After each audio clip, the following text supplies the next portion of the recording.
Қайырлы күн, Қаншайым. Биоквантум зертханасына қош келдің.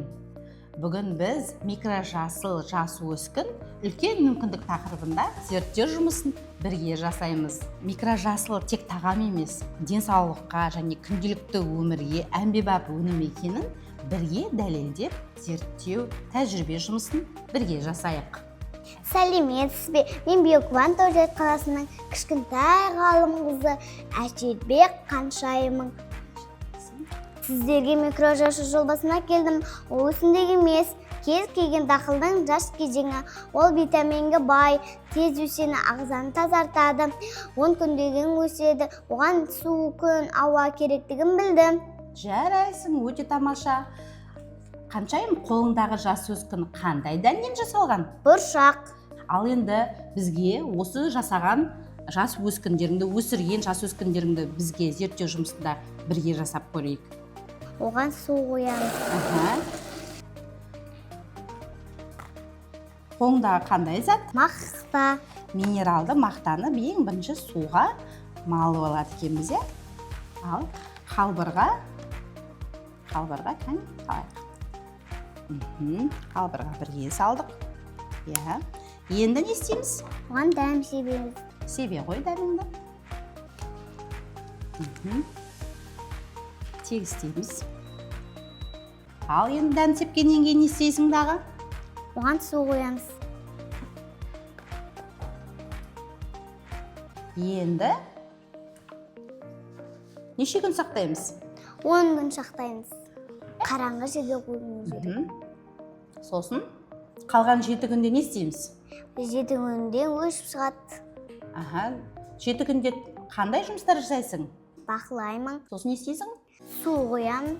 Жарайсың. Осы микрожасыл өсіп тұрған өскініңнің микроскоппен жасушасын бірге бақылайық. Кел, Қаншайым.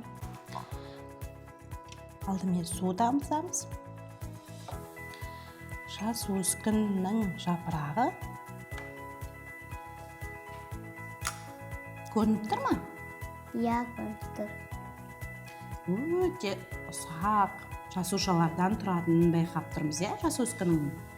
Сапақтан, тамырдан, жапырақтан тұрады. Жарайсың, жапырақтан тұрады. Енді біздің осы әмбебап өсімдікті қай жерде пайдалануға болады екен? Тамаққа пайдалануға болады, бет күтіміне пайдалануға болады. Қаншайым, біз енді осы микрожасылдан әмбебап неше түрлі қырынан көру үшін біз бет күтіміне арналған масканы бірге жасап көрейік.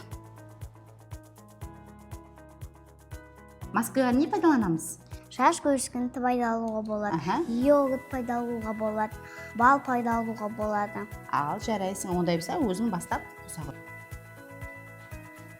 Шағындап қана аламыз. Мысалы көмектесейін. Сосын йогуртты өзің қоса қой.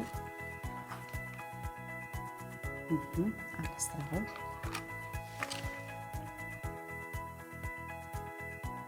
Бірінші бетімізді жуып аламыз, маскамызды бетімізге жағамыз, 10 минутта маскамызды аламыз, бетіміз әдемі болады. Жарайсың, өте керемет.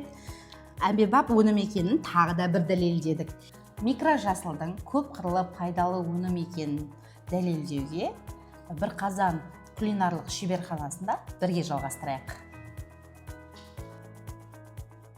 Бір қазан кулинарлық шеберханасында балғын салатты бірге жасайық. Не жасап жатырмыз? Салат жасап жатырмыз. Қандай салат? Балғын салат жасап жатырмыз.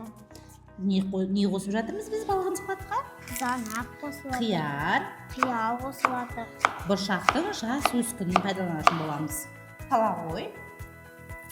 Ой, жарайсың. Микрожасыл қосылған салатымыз дайын болды. Жарайсың.